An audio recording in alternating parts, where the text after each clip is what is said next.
So we started about 8 or 9 months ago to try to really delve into the topic of Torah very, very seriously and very profoundly, not rely on the platitudes and the simplistic understandings of our childhood and our youth, and to really delve into the subject at great length. And tonight is part 23 of that, and hopefully it's going to be the last one. Maybe we'll see if we can get to everything today, but this is the plan. The plan is that it's the last one. And because to celebrate that, I'm going to do something like a very esoteric, but it's still central topic. It's a very difficult topic. It's not an easy topic at all. But it does fall in line. This is the next logical thing that we should talk about in our series. And the question that I really want to focus on is what happens when things go awry. We've spoken now a couple of weeks about oral Torah and how Moshe gave us the oral Torah, and it was passed down from generation to generation. Ultimately, it was written down, and then it was passed down from generation to generation, and various different elements of the oral Torah were written down over the generations. And there's beneath the surface, there's this question that we've hinted at on a major scale, and now we're going to talk about it even on a more minor scale, and that is what happens when things go wrong. The Almighty is perfect. The Almighty's Torah is perfect. Us, humans, we're fallible. Now, of course, we've had great Jews and great leaders that were close to infallible. But the Torah was given to us in our hands. And we've spoken about over the various weeks that we've been gathered here about the various different ordinances and safety measures that are in place to make sure that even if there are mistakes, those mistakes maybe are isolated and won't affect the nation and the Torah and the oral Torah. But my question that I want to focus on specifically is what happens when there is a sort of disagreement. How do we extricate ourselves from a machlok, what's known as machlokas, a disagreement, either because two people think differently about a certain issue, or because two people study from their teacher, and this whatever reason, there's an argument. Now, there's a very interesting Gemara, just to kick us off here, in Timur, page 16. The Gemara here says that when Moshe died, after Moshe died, there was a terrible tragedy that happened, that in the days of mourning of Moshe, so whatever, that was the Shiva or the 30 days, whatever it was, there was a widespread forgetting of Torah. How so, says the Gemara? In the days of the mourning of Moshe, there were 3,000 laws that were forgotten. Now, what the nature of these 3,000 laws are, we don't know. There is another opinion that says that it wasn't 3,000, it was 300. If you are more familiar with Talmud talk, you know that whenever it says 300 or 3,000, it's always a big number. It's not a precise number. There's countless examples where when there's a big number, the way they round it up is 300 or 3,000. Put that aside. But either way, it means there was forgetting of Torah. And that's not as important to us right now as, well, what happened when there is a forgetting of Torah? How do we reclaim that Torah? Or how do we clarify Torah when there's a disagreement? So they said to Joshua, who's now the new leader of the people, fresh new leader in the fresh tragedy. What do you do? A crisis. They say to him, Joshua, you're a prophet. Do what prophets do. Talk to God and clarify it. And remind us of these laws. And what does he respond? Oh, millions. Millions. Yes. Of course, there's 613 general categories. But each one of them splinters off into thousands of laws. So they asked Joshua the most reasonable thing to do, and that is, ask God. Simple, right? That's what you should do. You're a prophet. And what does he say? He quotes the verse in Deuteronomy, Lo b'shamayim hi. The Torah is not in the heavens. The Torah is here. It's our Torah, and we have to deal with it as humans, and we're not going to ask God to intervene. So the aftermath of that story is that they eventually got it back. They got back the Torah. How they got it back is a separate question. But what's really interesting is that when there's a disagreement, a mistake, or an argument, it's on us to try to find it or to try to reconcile it. And that's what I want to kind of zone in here a little bit. Now, just as another quick introduction, it's very important to realize that if you open Talmud, you see arguments all over the place. This rabbi says that sage says that scholar says that. It has to be clear that of the millions of laws that we have in Judaism, less than 1% of those laws can an argument be found in. It's so minuscule, it's so infinitesimally small compared to the vast breadth of the Torah. Right? Yes, there's a lot of arguments, but percentage-wise, it's minuscule, it's tiny. And it's certainly not in any one of these categories. You don't have in any one of the 613 categories of laws, you don't have any disagreements. None. Zero. Right? What you might have is classification of laws, for example. What law is a central category and what's a subcategory? A lot of disagreements about that. But also, these laws, they splinter out. They branch out into many, many different categories of subcategories of laws, and the further away you get, the more likely you are to have a disagreement. But in central aspects of the religion, nothing. 99.9% of the laws, no disagreement whatsoever. But there is still realms of disagreement. So they had that problem, and they said, Joshua, ask God, and Joshua says, no, it's not in the heavens. We have to figure out and grapple with this ourselves. And in fact, the Rambam tells us, and this is the Rambam from his introduction to Mishnah, if you want to get a good sense of Torah at large, I would advise you to read the Rambam's introduction to Mishnah, because he goes through a whole host of different aspects and elements of Torah. But he says like this, he says, prophecy does not help to understand Torah, to explain Torah, to teach Torah, to perpetuate Torah.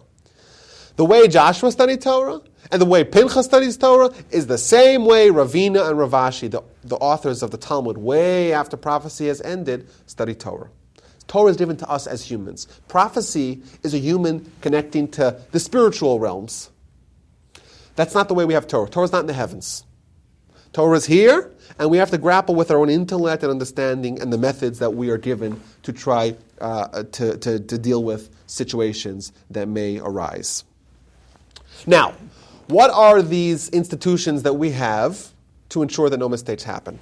By the way, we're edging closer to our central idea that I want to talk about. So, we read a couple of weeks ago in the Parsha about the Sanhedrin. Moshe appoints a body of 70 scholars plus Moshe, so that's 71, that they are the central legislative body of the people.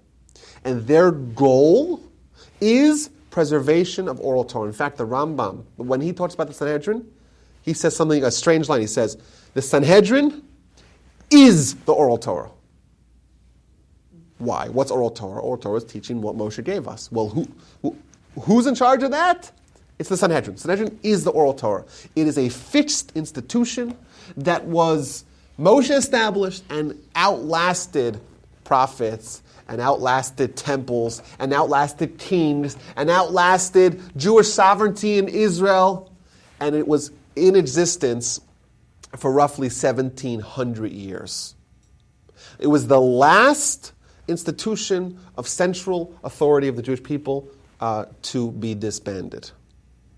And their response, they were the guardians of the oral Torah. And in fact, if you want to read about the Torah itself talks about, we're reading in a couple of weeks in the Torah where it talks about their role. So I'm going to read to you here from Deuteronomy chapter 17.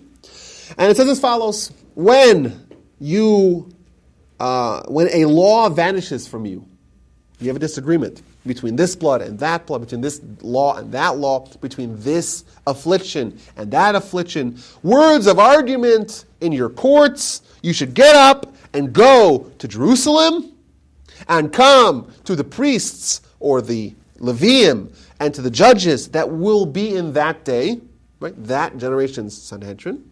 And you should derive and deduce, and they will tell you the law. And you shall do as per the word that they tell you from that place, from Jerusalem, that the Almighty chooses, and you should guard to do it exactly the way they instruct you, as per the instruction that they give you, and the law that they tell you, you should do. You should not deviate from what they tell you, not right and not left. The Sanhedrin here is given tremendous autonomy and authority, because they're the body, not prophets. They're the body, the Sanhedrin. Right? The methods that they employ they're the ones to decide oral Torah. In fact, if you actually read that verse slowly, you'll notice that there's two separate mitzvahs that we are given with regard to the Sanhedrin. Number one, we're told to do like they instruct us. There's a mitzvah out of 613 mitzvahs. One of them is Sanhedrin gives us a law, we do it. Which is, by the way, on a separate topic, but rabbinic law. Rabbinic law primarily comes from the Sanhedrin. In essence, every rabbinic law is also part of this law, right? This is in the Torah. This is in Deuteronomy. This is not some rabbis coming and inventing something later. In Deuteronomy it says that when the rabbis tell you to do something, you're biblically mandated to do it. So they tell you to light Shabbos candles. In essence, it's as if the Almighty told you to light Shabbos candles. Because the Almighty tells, listen to them, and they tell you to light Shabbos candles. So that's a rabbinic law, yes, but it has the same weight of a Torah law. Why? Because the Torah says you have to listen to them. Not only that, so there's a positive element to our responsibility to listen to the Sanhedrin. There's also a negative element, and it says as follows: do not deviate from what they tell you, not right and not left. When the Sanhedrin gives a ruling, we're obligated to listen to them, and we are commanded to not transgress what they say. Very, very broad powers that the Sanhedrin has. Now, what would happen? So the Rambam gives us an illustration of what would happen. There was no, Rambam says the Sanhedrin is in existence, there's no argument. Why? Anytime there's a disagreement, anytime there was a doubt, it would be easily remedied by the Sanhedrin. How so? A Jew in some far-flung place has a question, has a doubt. He doesn't know what to do. He doesn't know what the Torah says. He goes to his rabbi. He goes to his court. And he asks them. And if they know, great. If they don't know, or if they're also confused, well, then the questionnaire, and the court, or the court's emissary's representative, they go to Jerusalem. And in Jerusalem, there was the Sanhedrin. The Sanhedrin comprised of multiple courts. There was a court outside of the temple. There was a court inside the temple, right, inside, further in, and then there was the central court. And in fact, there was 71 justices in the Supreme Court, in the Sanhedrin, but there was actually 140 justices. Why? Because there was 71 leaders plus 3 sets of 23, so that equals 69, for a total of 140. In the room, there's 140 of the greatest scholars around. But outside of the room, there's another set of courts. So you ask your court, if they know, great, you move on. You know the answer. If they don't know, you go to the more minor court that is outside of the temple. If they don't know, well, then they bring it to the Supreme Court. It's almost like what we have today, right? If you have a question, you go to the court. The court doesn't know, they kick it up to the Supreme Court. Now, you go to the Supreme Court and you ask the question and they give you the answer. But what if they too are not so sure about it? It's not a clear-cut issue. If the matter is not clear by the Supreme Court, the Sanhedrin, then they study it and they analyze it and they adjudicate it. And they give and take and they argue until they all agree, until they clarify the issue, and then they give the answer.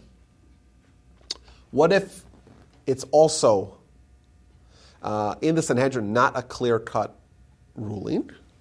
They get up and they start counting. They make a vote. And what happens? We follow the majority. Okay, so now this is a crucial point, crucial juncture. You have 36 justices say one way, 35 justices say the other way. So we follow the 36, right? We follow the majority. Now, if we were spectators, if we're outsiders, and we're looking at this, and we say, geez, 36 to 35, it's a very slim margin, right? And you know what? We would be right. Because, could it have gone the other way? Could it have swung the other way? Maybe, right? That's what we would think. But this is a critical point. When there is majority, we don't follow the majority because the majority is more likely to be right. That's not why we follow the majority. We follow the majority because the Torah says, Achrei rabim lahatos. You follow the majority. Once again, the reason why we follow the majority is not because these 36 is more than 35. The answer is because the Almighty outlined what halacha is. And the Almighty says, you go to the court, you ask them, and you follow the majority, and that's halacha. Not because they're more likely, of course, if there's a majority, they're more likely, right? Of course, if it's 70-1, then, even the uninitiated would say, well, it looked like that one guy made a mistake. But this is etched into the Torah. There's a rule. You follow the rules, go to the Sanhedrin, and you follow majority. That is law. And that's by the Torah. And it's law because the Torah says it's law. Not because it's more likely that there's not a mistake there. Now, I think our question is, I guess our initial question is answered. What happens when there's a disagreement? We go to the Sanhedrin clarifies the issue, and we're done, right? Correct? It's resolved. But what if it's not? But what if it's wrong is the question. Yeah. Like minhag. Well, minhag is something else. That minhag. Saying the Sanhedrin would make a mistake. Well, Whoa. no. Well. No, what do you mean it's a mistake? Okay. Who says this is a mistake? Okay. So let's zoom out here a little bit. Let's zoom out here. Let's take a little pit stop here. What are the benefits of this system? There's a tremendous benefit that we all benefit from this system. And the reason why is because the Torah, there's a lot of room for ambiguity or disagreement in the Torah or doubts in the Torah. If we don't have a central, unified way of mediating doubts and disagreements, we will have schisms, we'll have sectarianism, we'll have splits, we'll have different factions because, there's room for different ideas. So the Sanhedrin and the fact that what Sanhedrin says is final, and that's what the Torah says, right? That is a tremendous boon for our nation's unity. Because when they say, that's it, final, end of story. Okay, now we still have one nation. We still have one, we're still unified as a nation. Now here's a critical point, and this is, I'm saying something, but I may withdraw it. I want to quote you here something. A tremendously insightful and disturbing statement. This is from the Chinuch. The Chinuch is one of the great medieval commentaries on Torah. He says like this. This might be disturbing, and it might not mean what you think it means, but it might, yes. So keep an open mind as much as I may try to close it for you. We're told to follow the Sanhedrin. And do not deviate from what the Sanhedrin tells you, not right and not left. Says the Talmud, explains the Talmud, what does that mean, not right, not left? If they tell you left is right and right is left, you have to listen to them. It's like the army. The army, you're a soldier, you have a commander, you have an officer, he tells you to do something, you got to follow it. What if they're wrong? He tells you left is right, right's left, right? He's making a mistake, right? Doesn't matter. The Torah says, do not deviate from what they say, not left, not right. Is it possible that what the Torah is telling us, you have to follow them even if they made a mistake, even if they're wrong? They made a mistake, they're wrong. The Torah is saying, you know what? The halacha is you do something that's wrong. Is that a crazy idea? Yeah. That's what the Chinuch says. I'm going to read to you this. And as a matter of truth, I'm reading the word for word here. This is from the Chinuch, if you want to look at it. It's mitzvah. He goes in order of mitzvahs. And this is mitzvah number 496. The tremendous praise of this mitzvah is what our sages taught us. You should not deviate, not right, not left. Even if they tell you that right is left, do not deviate from their instruction. This means, even if they are mistaken in the matter, we should not argue in them. Rather, we have to observe like their mistake. Why? And it's beneficial to have a mistake, have one mistake, but at least we'll be united as a nation. And that's better than everyone acting on their own, as per their own intuition. Because if everyone acts on their own, as per their own intuition, we have a destruction of the religion. And the heart of the nation is torn. And the destruction of the people is total. And therefore, the Torah tells us that the understanding of Torah, the interpretation of Torah, is given to the sages of Israel, and we are instructed also that the minority has to follow the opinion of the majority. Okay, so initially, I said this is not going to be easy. This is not an easy topic. We still haven't gotten to the most difficult part of our discussion. So I apologize. So let me just wrap what he's saying over here. What he seems to be saying here is, let's assume we knew for sure. Let's assume it was possible. So Esther's right. Who says they made a mistake, right? How could we know they made a mistake? But they tell us right is left and left is right. Then they clearly made a mistake. What do? The Torah tells us, do the mistake. What's the mitzvah? What's my mitzvah? Do a mistake. Sometimes the mitzvah is to do a mistake. That's what the Almighty wants you to do. The Almighty wants to do something that's wrong. To do what they tell you, even if they tell you right's left and left's right. That's the rules. That's what the Almighty wants from us. Now I want to throw a little caveat onto this. I'm not trying to spoil what we're going to get to. I want to throw a little caveat into this. Wendy, where's your right arm? Where's your left arm? Right, so point right. Point to the right. I'm going to point to the right as well. Okay. Point to the right. Ooh. Ooh, they're different directions, right? Ooh. What's going on over here? They tell us right is left and left is right. Perhaps what they're telling us here is like this. When they tell you left is right and right is left, they're not telling you a mistake. Rather, they're telling you there's a mistaken direction in perspective.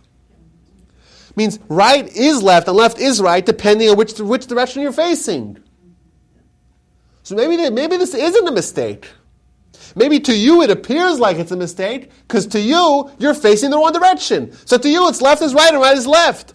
But really, you're the one who's making a mistake, and the Torah is telling you follow what you think is a mistake because really it's not a mistake. Okay, but which one is it? So this is really this tension of following a mistake. Is it legitimately a mistake? Or is it only in our perspective a mistake? But either way, the bottom line is we have to follow the Sanhedrin. They say do something, we do it. They say do a mistake, we're not allowed to deviate from when they say not right, not left.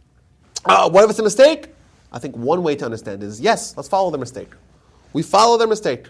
And we're doing a mistake for the sake of heaven. We're doing, behold, I want to fulfill the will of the Almighty by doing this mistake.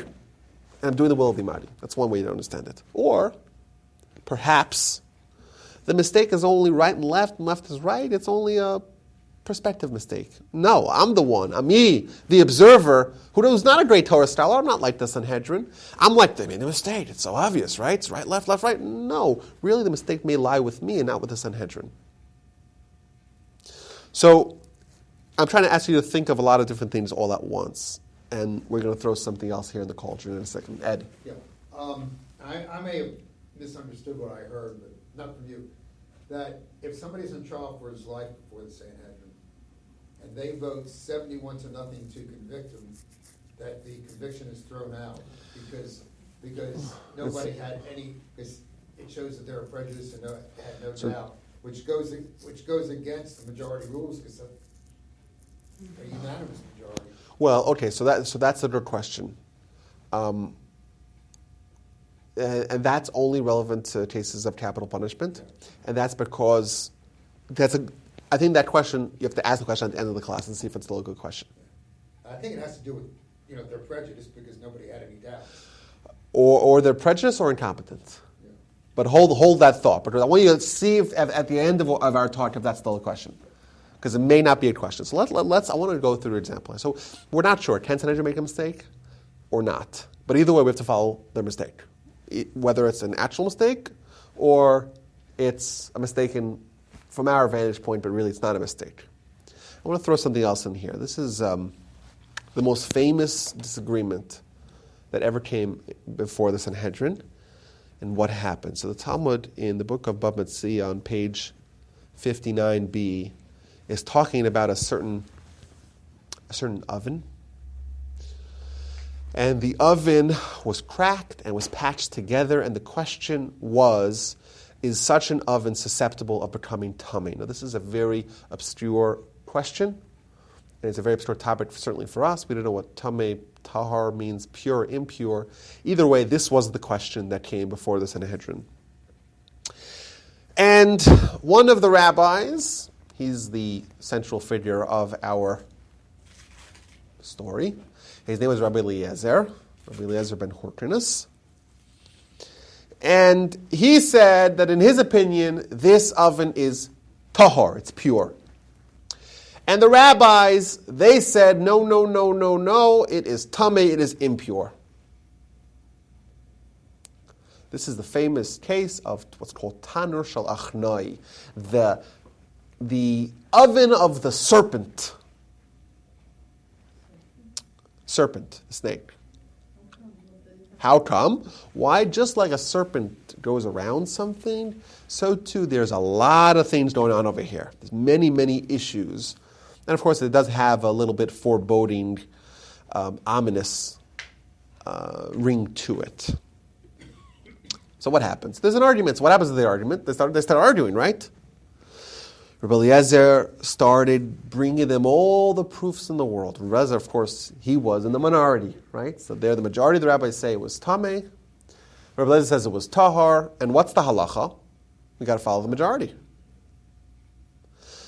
So Rabbi Eliezer starts bringing proof after proof after proof after proof, and nothing happens. They didn't accept what he said. And then he did something crazy.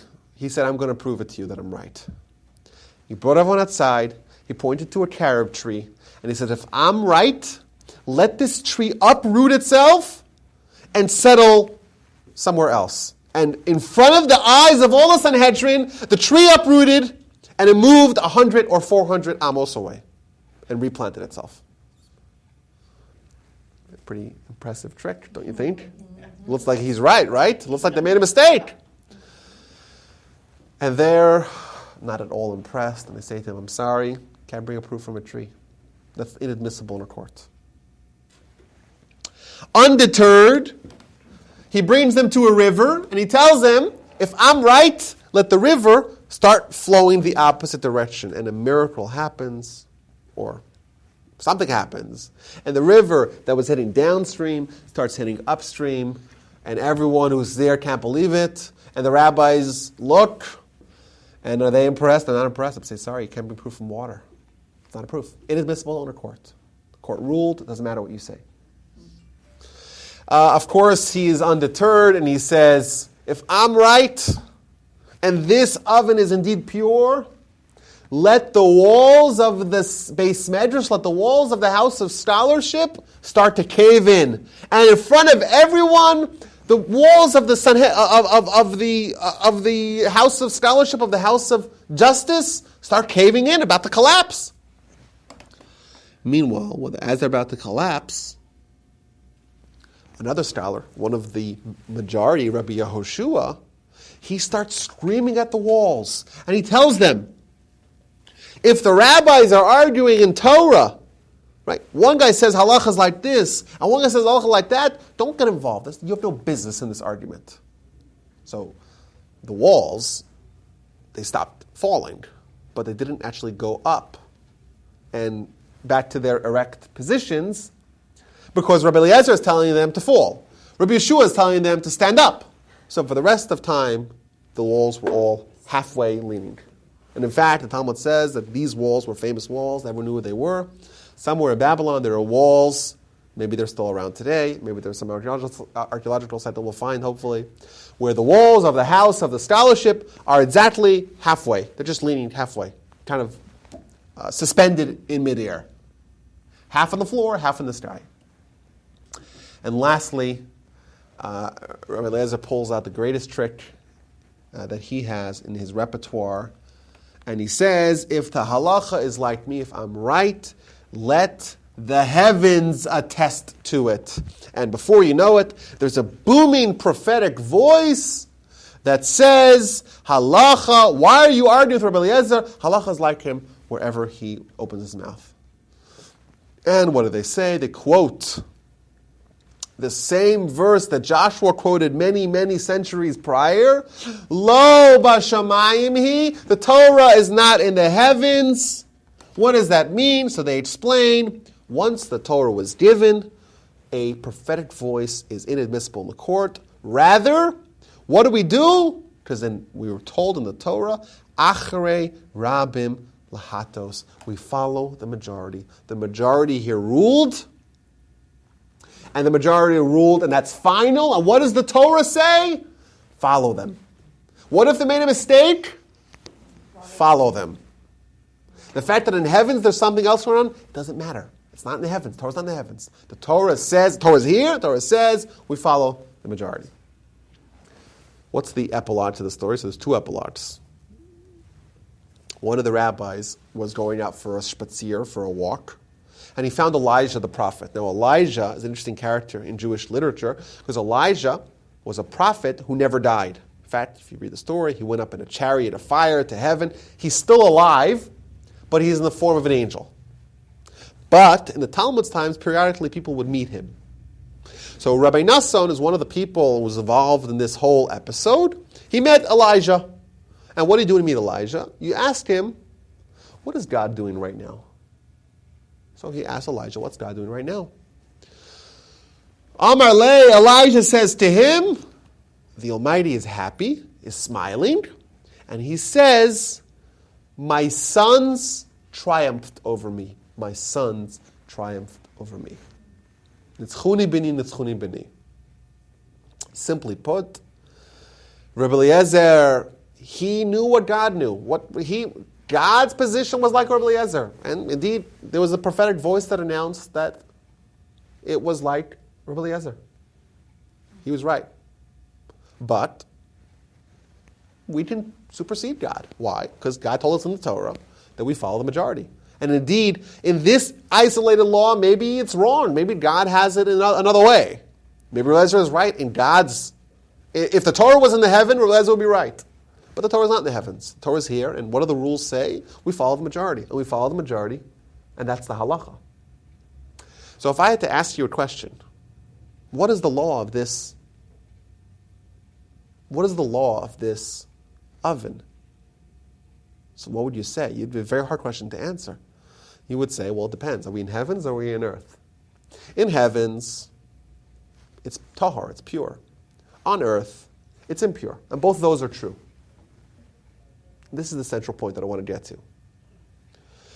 What we see here is the multidimensionality of the Torah.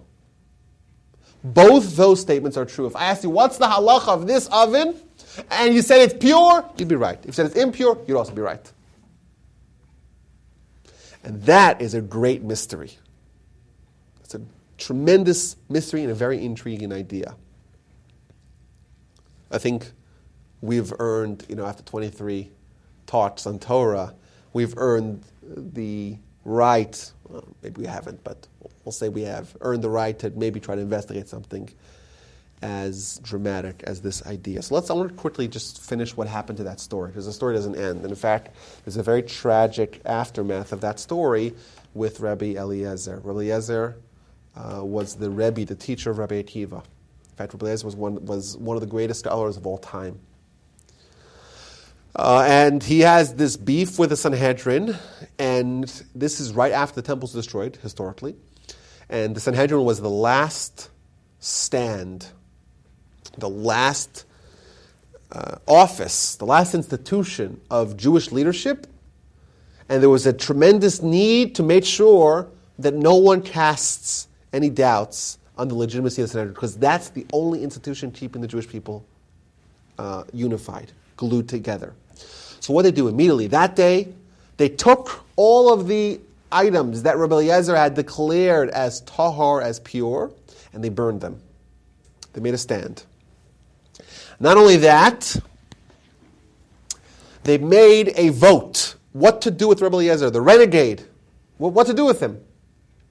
And they decided to excommunicate him, to disenfranchise him. They had to make a stand because if the Sanhedrin's role and dominion and place on the pedestal of leadership of the Jewish people is not rock solid, the nation could disintegrate. And Rabbi Eliezer was causing problems with that.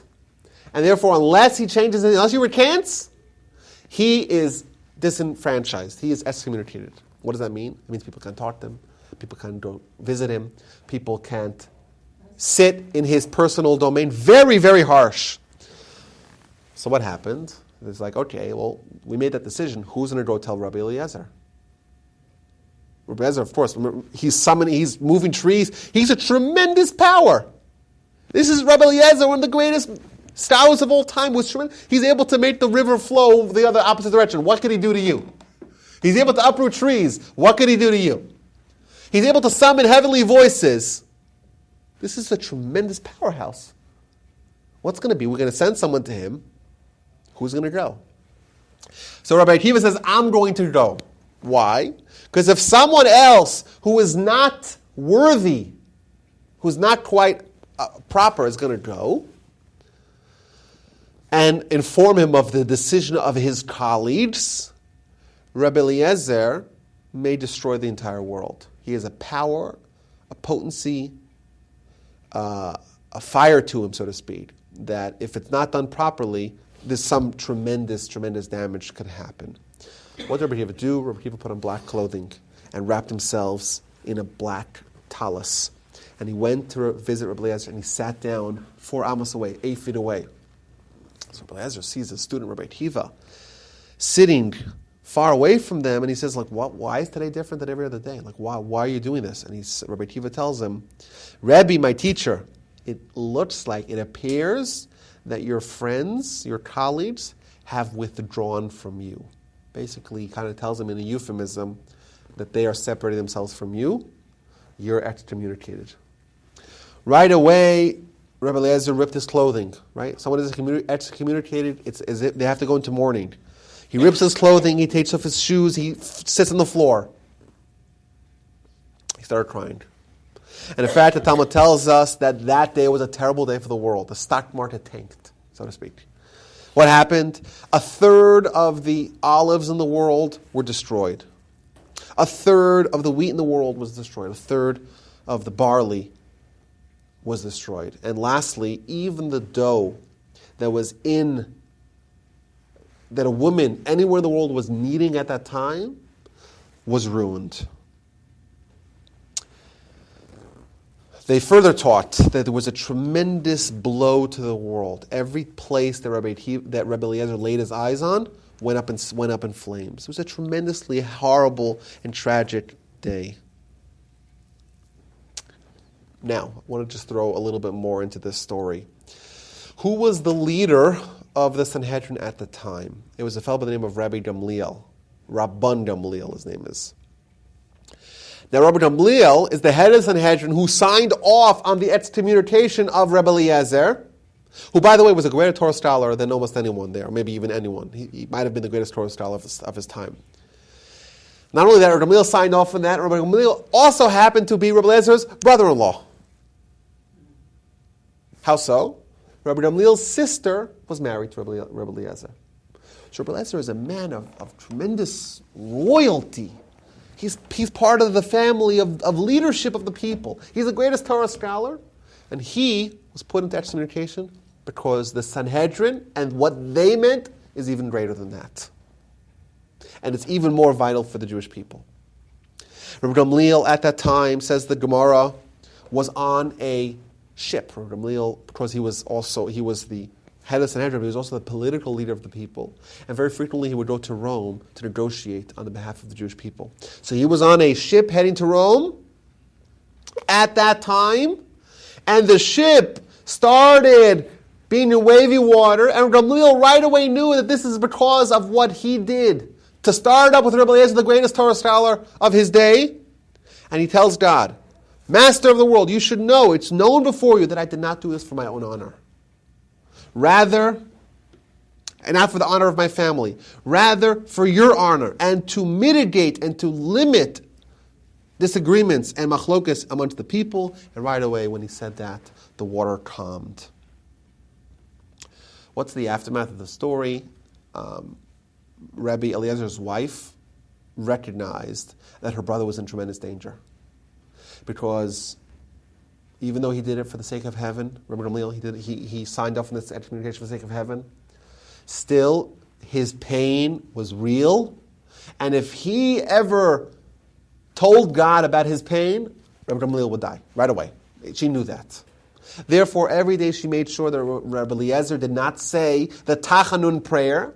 The Tachanun prayer is a prayer where someone weeps their heart out to the Almighty. She did not allow him to say it. She stopped him. She said, don't say this today. Don't say this prayer. Every day she made sure that he wouldn't say that prayer, because she knew if he said that prayer and you wept his heart out to God, her brother's done. Her brother's toast. Her brother's finished. Clearly. One day, she thought it was Rosh Chodesh. And in Rosh Chodesh, you don't say that prayer anyhow. So she did not stop him from saying the prayer. But it turned out it was not Rosh Chodesh. And he said that prayer. She walked in and she sees him saying that prayer. And she says, Oy vey, my brother died. And indeed, an announcement was made that day. That day, Rabbi Gamliel died. And why? How did she know? Because even though Gamliel was right, and even though he did it not for his honor, not for the honor of his family, but for the honor of God, and even though he did it only to ensure that there would be no machlokas, no disagreements among the Jewish people, Rabbi Eliezer had pain. And his pain is addressable. To cause pain to someone else, even if you're justified, you are on the hook for their pain. Rabbi Gamliel put Rabbi Eliezer in tremendous pain. He may have been justified. To cause someone else pain means you're on the hook for their pain, no matter what. You're right. You're 100% right. You're justified. You did a mitzvah.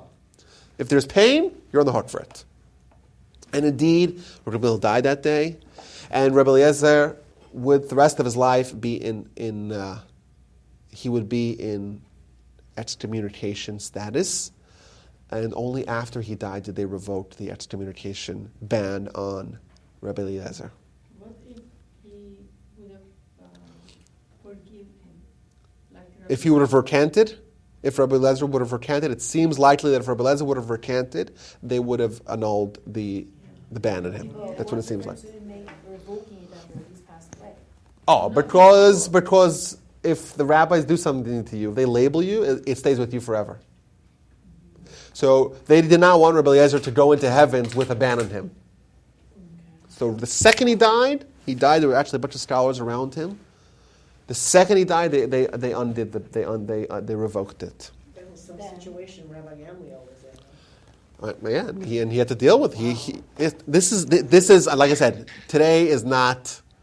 This is not the minor leagues, right? This is advanced. This is 98 mile an hour fastballs here. This is very subtle and sensitive and profound and also esoteric ideas. Yes. You said that Torah is also tahor or tamid. Tamid, yes. Both. So what makes it to be in that state, in that status? Either. Okay, so that's the question. Hold that question. Okay, so I want to ask a question. And I may have mentioned this before, I mention it again. Who was right? Was Rabbi Eliezer right or was the rabbis right? So it seems likely that Rabbi Eliezer was right. He brought all those proofs, and Rabbi Nassan found Elijah. Elijah said that God said that Rabbi Eliezer was right. I think it's not about being right or wrong. Well, go ahead. About doing the right thing, which is unity. Okay, but unity following the wrong opinion. Is that what you're saying? It's there. But wrong opinion at this time, it's the right opinion because brings people together. Okay, but the right opinion is to follow the wrong opinion. So that's what it seems. It seems like what you're saying is correct, right? That the majority, the right thing is to follow the majority, even if the majority is wrong. So they did the right thing by doing the wrong thing. That's what it seems likely. God said that Rebbe Eliezer was right. Rebbe Eliezer wrote all those proofs that he was right. And we saw, like the Chinuch says, that sometimes you follow the wrong thing to preserve unity. But I think there's a much deeper point here, and I already hinted at it. I want to get into this a little bit more. We have a Torah. The Torah came from the heavens. The Torah preceded the world. The Torah and God are, the Rambam tells us, they're almost the same entity. God is God and Torah is God's Torah. But, says the Rambam, God is God and the Torah is God's knowledge. But God and his knowledge are not separated, are one and the same. So it's almost as if when we have Torah, when we engage with Torah, we're engaging with something that's not from our world. It's from God's world. It's something that's linked to God much more than it is to us. So there's this tension that exists in Torah. On one hand, it's God's Torah. On the other hand, he gave it to us. It's our Torah. And this is why, by the way, this issue is going to be a little bit hard for us to understand. How is it possible that there's two opinions that are in opposition to each other, but are both correct? They're both correct. To us, in our human brain, it doesn't make any sense. It's impossible. But let me ask you another question. Is it possible in our human brains for something to exist simultaneously in the past, in the present, and in the future? Does that make sense? Also not. You can only exist at one point in time. If yesterday is too late, it's right. It's gone. Well, for those of us that are bound by time. That's all humans. That's humans. In our human brain, it's contradictory to say something is simultaneously tahor and tameh, pure and impure. In our human brains, it's contradictory to say that something exists simultaneously yesterday, today, and tomorrow. But for God, that's God, right? God exists in outside of time, and thus he exists simultaneously at all times. But that doesn't make sense to us. It doesn't make sense how such a thing can happen. Torah is godly, and therefore in Torah, something can simultaneously be tahor and tameh. And that makes total sense. To us, tahor is one thing, tameh is another thing, and they're opposites. In Torah, in its pristine condition, in heavens, in God's mind, so to speak, in Torah in that form, the Torah and the Tameh are actually both present at the same time, and that's not a contradiction. Now, Torah also exists over here, on earth. On earth, we have to choose, it's a Torah or Tameh. It can't be both. It can't. You can't, right? Is this oven tar? Is it Tameh? Only one can exist, even though both of them could be right. So the critical idea that I want to say here is that it's not that there's one right opinion and one wrong opinion, and we're going to follow the wrong opinion because it's right to follow the wrong opinion. No. There's a right opinion, and there's a right opinion, and there's a right opinion to follow the right opinion, even though the other right opinion may be more right, or may be right in some other context. Now, the reason why this is a hard thing for us to wrap our heads around is because we're delving into a realm of thought that doesn't make sense to us, because as humans, we cannot exist with opposing things existing in harmony. It doesn't make sense to us. How is it possible, by the way, that God is merciful on one hand and has judgment on the other hand, and both of those are from one God? To us, those are different, right? We have to separate them. This is judgment, this is mercy, and they're different. and God, they exist in harmony, in unison. For us, it doesn't make any sense. But that's because when we have Torah, it's a little bit of an insight into what that's like, what that is like. We study Torah, and we see a facet of tahar, of purity. We see a facet of impurity, but it's one Torah. Yeah, okay, but we have a little peephole, a little window into what God's world is like. We see simultaneously Torah and Tameh existing in harmony. Now, the Torah is not in the heavens. We could peek into the heavens, so to speak, to study Torah. But when we apply it, we have to follow the rules. The rules say we go follow the majority. The rules say, and not because we're choosing right over wrong, we're choosing right over right. They're both true. But here we have to choose how we're going to behave. Because when we behave as humans. Humans can only do tahar or tameh. We can't do both.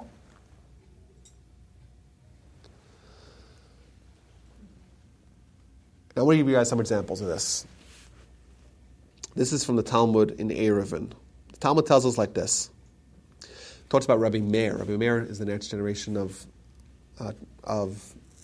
rabbis after that episode of Rabbi Eliezer and Rabbi Yeshua and Rabbi Gamliel. Rabbi Meir is the next one. And the Talmud testifies about Rabbi Meir. It says like this. This is from Eruvin 13b. Rav Acha, the name of Rav Chanina, says, "It is known before he who said and the world was created," it means it's known before God, "that there is nobody in the generation of Rabbi Meir who was as great as Rabbi Meir."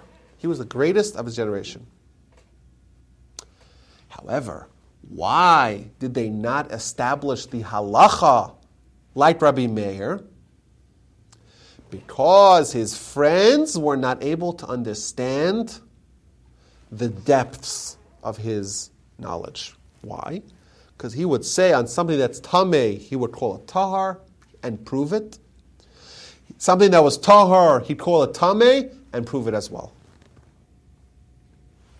Rabbi Meir did something fascinating that to us, like before we walked in here, it's like, well, if it's tameh, how could he prove it's tahar? If it's tahar, how can you prove it's tameh? That's what he did. Because they're both true in God's world. Right? And he was able to understand the realm of tahar and tameh in God's world and bring it down here in this world and prove it. And his friends were stymied by the access that he had into Torah. Example number 1. Continues the Gemara. They said, Rabbi Vo, in the name of Rabbi Yochanan, said, there was one student Rabbi Meir had whose name was Sumchas. And he would do something even greater than that. What would he do? On every issue, he would say 48 reasons why something should be tameh. And on everything of tahara, he would bring 48 reasons why it should be tahar. So he was not only able to prove one way or the other, he would prove it with 48 proofs. Dramatic access to Torah. Continues the Gemara. There was an ancient or an old student in Yavne who would take a sheretz. Sheretz is a animal that the Torah says is tameh. It's tameh. And he would prove that it's tahar with 150 proofs. Now, of course, it's still tameh, right? It's still tameh, right? You could take a pig and try to prove it's kosher. I bring 150 proofs that it's kosher. Is it kosher? Can we eat it? No. You can't. You can't eat a pig, no matter what. But is it possible to prove, in a certain extent, that in God's world, so to speak, in the Torah that is in the heavens, there is reasons for why it should be kosher? Yeah, that's possible. But the Torah is not in the heavens. The Torah is here. The Torah that we observe is a Torah for us. And a pig can't be kosher because it's not kosher. What if someone brings me proofs? What if someone says, I'll prove to you a pig's kosher by making this tree pick up and move 150 feet away? Or making the river go the opposite direction? Or by some sort of heavenly voice? Torah's not in the heavens. In the heavens, maybe you're right. Maybe you're right. There is some element of purity for a pig. But you know what? We're here. Here, pig's not kosher.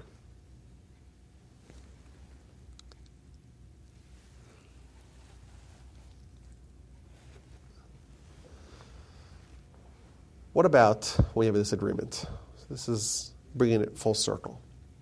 The Gemara tells us, Beis Shammai says one thing, Beis Hillel says another thing, and they argue and they argue and they argue. Who does the halacha follow? Beis Hillel. How do you know the halacha follows Beis Hillel? So the Gemara says that for 3 years, they were arguing who the halacha should follow. Beis Hillel were saying, follow us. Beis Shammai was saying, follow us. They argued. And a prophetic voice announced, Elu va'elu divrei Elokim Chaim. These and these are both the word of God. Opposites, in God there's unity. They're both true. But halacha follows Beis Hillel. And the Gemara says even why it follows Beis Hillel. But this is an interesting idea. When we have Torah, we study the opinions of Beis Shammai. We study the opinions of Beis Hillel. We have to realize that when we're studying the Torah, we're studying God's Torah. It's still in the heavens to a certain extent. Because in the heavens, Beis Shammai has a good argument, Beis Hillel has a good argument, they're both true. But when we bring that down to halacha, we follow Beis Hillel. There could only be one halacha.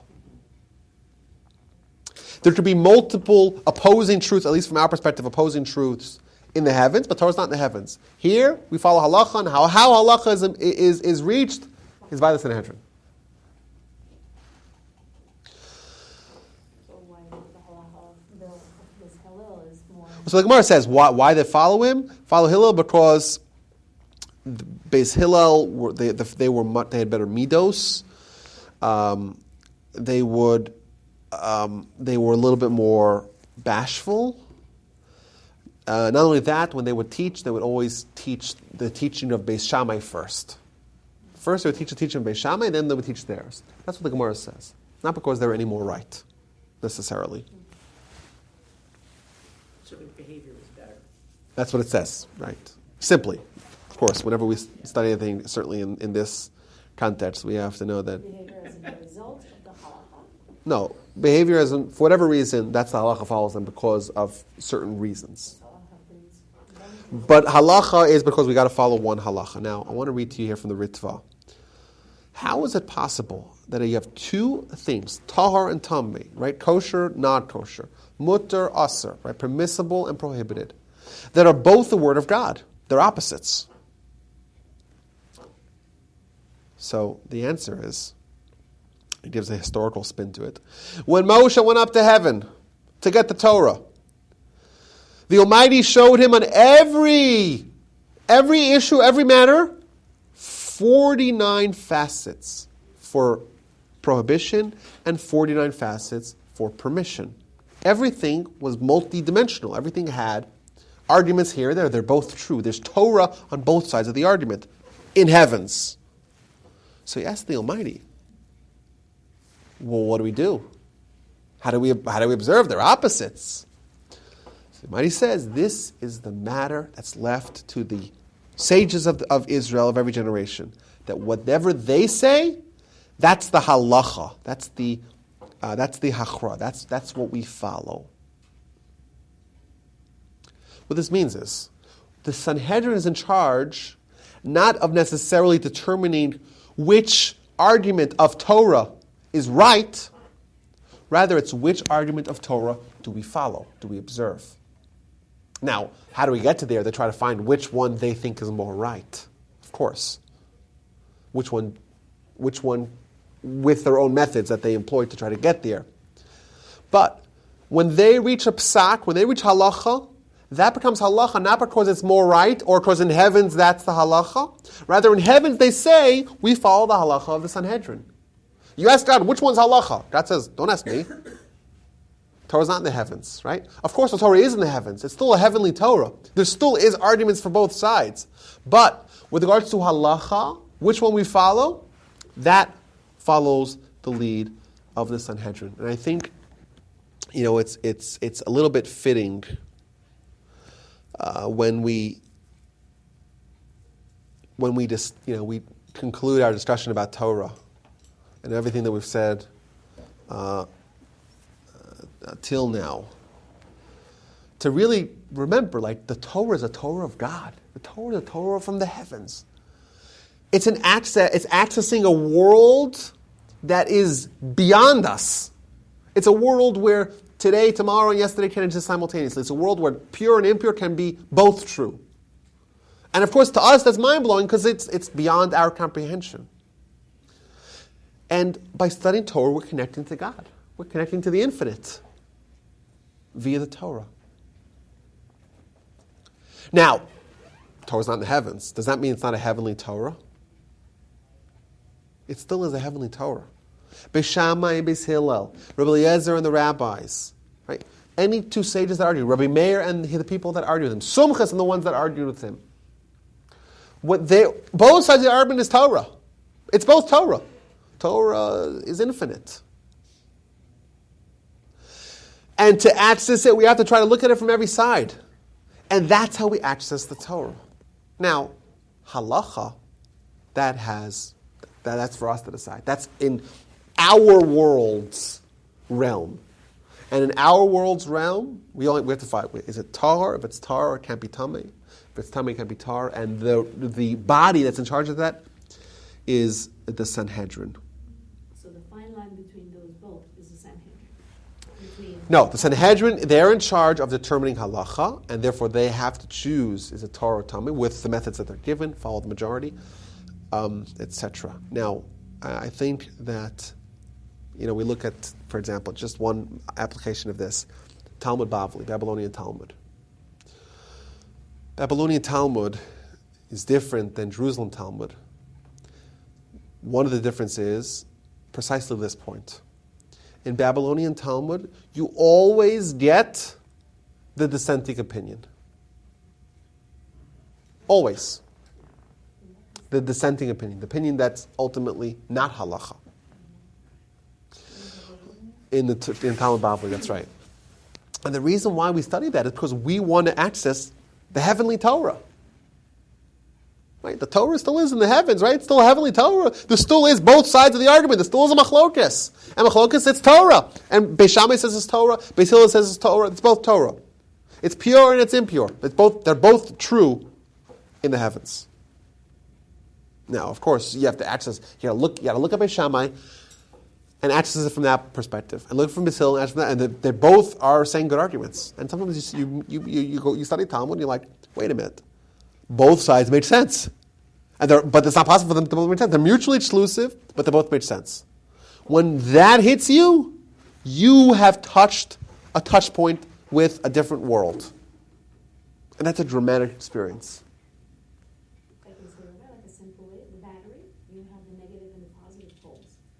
They come together and it gives you the effect that you need, right? That's maybe a good analogy. I think there's another analogy, perhaps we could say, of in the world of physics, advanced physics, there's an idea of particles existing simultaneously in different places. And that's a fact, and it's a fact that we know is true, but we don't know how it's true. But that is like an example of us touching some other world where different rules apply. You study Torah, Beis Shammai, Beis Hillel, they're both true. We can't imagine how they're both true at the same time. But when it comes to giving us halacha, Torah is not in the heavens. We don't follow that realm of Torah where it's in the heavens. But when we study Talmud Bavli, one of the reasons why we prefer to study Talmud Bavli, Babylonian Talmud, over Jerusalem Talmud, is because of this very reason. Because we get an access, a different realm of Torah where it's God's Torah, and both opinions are both correct from God's perspective, and that's, I think, a very, very powerful experience for us. So, in conclusion, to go back to where we started, what if mistakes happen? So clearly certainly in Talmud, there's no mistakes.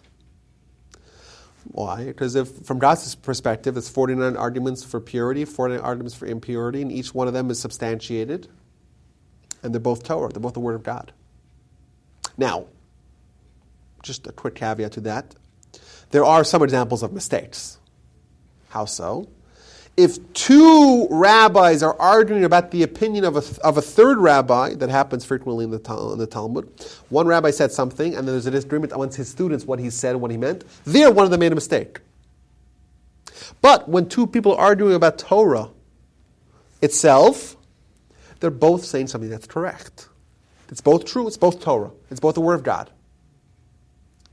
To be clear, the Word of God, right, it's not necessarily the Torah that we're observing here. The Torah's not in the heavens.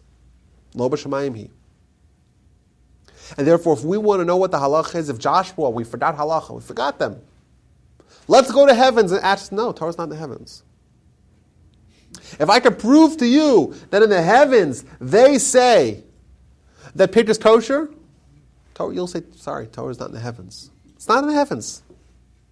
The Sanhedrin is a body that was established to give us halacha. You ask God what the halacha is? What will God tell you? Go to the Sanhedrin. That's what He'll tell you. We know. We have the source. The source tells us. Moshe comes and says, what do we do? There's 49 arguments here for. Go to the Sanhedrin. Could you look at it from the point, simple, our limited minds, that because Hashem gave it to Moshe, came from the heavens. Right. So this is really an insight on Torah itself. That the Torah simultaneously exists as a heavenly Torah and as a worldly Torah. Torah is a touch point of two different worlds. The Almighty gave us a Torah. Think about this. The Almighty gave us a Torah. So is it the Almighty's Torah or is it our Torah? Well, it's both. It's simultaneously the Almighty's Torah, and there's 4 arguments to either side of the argument. And that's both Torah. But in our Torah, we have a Sanhedrin to give us halacha. And if you want to prove from what the heavens say, it's not in the heavens. This is a tremendously deep idea, of course. It's relevant to our conversation, like we said, because we deal with oral Torah and how it's perpetuated. And of course, the Sanhedrin is the oral Torah. That's what they do. They are the ones who determine halacha. Would you say that this concept is falling in line with our parasha for this week, between blessings and curses? Sure, we could say that. Well, because there's good in that, even though we're curses, there's good in those curses too. Maybe. When Rabbi Eliezer and the rabbis were arguing, Rabbi Eliezer brought proof from the heavens, and you know what? In a certain respect, he was right. And in the heavens, they agreed with him. And yes, God, they agree with him, but you know what? If you ask God what the halacha is, not what the Torah is, what the halacha is. And halacha is not, of course, it's part of Torah. But halacha is Torah for humans. The Torah is Torah for humans, but also Torah in the heavens, right? It's still there to a certain degree. The angels still can maybe access it. God certainly has Torah still in the heavens. The Torah is still in the heavens. In the heavens, the halacha is like Rabbi Eliezer. In halacha, in the Torah that's given to us here, sorry, we follow the Sanhedrin. Sanhedrin says you follow the majority of the Sanhedrin. What they say, that is what the Almighty says is the halacha. And, of course, this is a very dramatic idea, a very hard idea to understand, but we did not get a monolithic Torah that we splintered. We got a godly Torah that is expansive and exhaustive, and that, for us, is still Torah. But halacha follows the majority. I want to read to you guys one quick Talmud here from the book of Chagigah on page 3. And it talks about, it calls the Torah scholars those who gather. So you're gathering a bunch of different things together. Why are the Torah scholars called those that gather? Because they sit and they study Torah. And these ones say it's impure, tameh. These ones say it's tahar, it's pure. These ones say it's asur, it's forbidden. These ones say it's mutter, it's permitted. These ones say it's pasul, it's wrong. These ones say it's kosher, it's kosher. Perhaps someone says, how am I going to study Torah? How do you study Torah? There's so much confusion. Talmud Lomar, that's teaching us, kulam nitnu muroa echad. It was all given from one shepherd, it's from God. And indeed, we are supposed to try to engage with the godly Torah, to see one facet of tahar, to see another facet of tameh. That's what we're supposed. We're trying to gather all that together, to take the God's Torah, to bring it down ourselves, to do our own giving of the Torah, so to speak, to access that Torah, we're together to gather all those things together, and to take all that and to try to make sense out of that for us on planet Earth. And indeed, on Earth, we can only follow either B'Sham or Sil. Halacha is like by Sil. In fact, that we know, tradition tells us that in the future, we will follow B'Shamai. We're going to follow B'Shamai. Why? Because there's going to be a time in the future where we are indeed following the Torah of the heavens. And we're going to be able to have that multi-dimensional perspective. And there, you know what, B'Shamai was more right, perhaps. And maybe if I would venture to say, if we had to deal with this question of this oven, is it Torah or Tamei, we might follow the opinion of Rabbi Eliezer in the heavens. In the heavens, what oven? What do they say in the heavens about this? They say Tahar.